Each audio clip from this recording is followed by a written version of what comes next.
Dr. Nena Ezegwe, the National Coordinator, Non-Communicable Disease Control Division, Federal Ministry of Health, said the need to regulate some provisions of the National Tobacco Control Act caused the delay in its implementation. Ezegwe made this known in her presentation at the one-day training of some government officials on tobacco taxation in Nigeria in Kefi, Nasarawa State, on Tuesday. The training was organized by Civil Society Legislative Advocacy Center (CISLAC), in collaboration with Tobacco Tax Advocacy in Africa.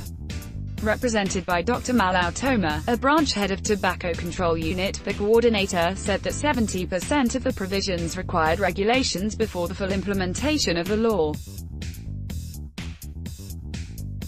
She said that those provisions had been worked on, presented and approved by the Federal Executive Council. Also read, Senator Bukola Saraki appears in Senate. According to her, any moment, it will be sent back to the National Assembly for final approval.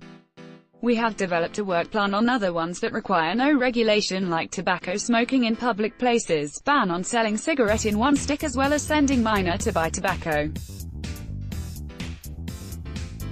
Necessary measures are being put in place to commence enforcement on those provisions that do not need any regulation, she said. Ezegwe disclosed that the Ministry of Health had paid advocacy visits to law enforcement agencies for collaboration in ensuring a smooth implementation of the Act.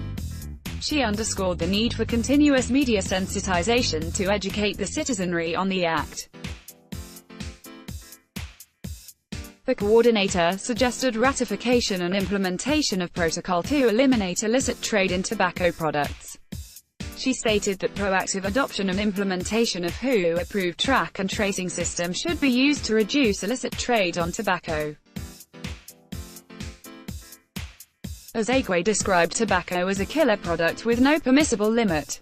The participants were officials of the Ministries of Health and Finance, Customs, Police, News Agency of Nigeria, NAN, National Assembly and Advertising Practitioners Council of Nigeria.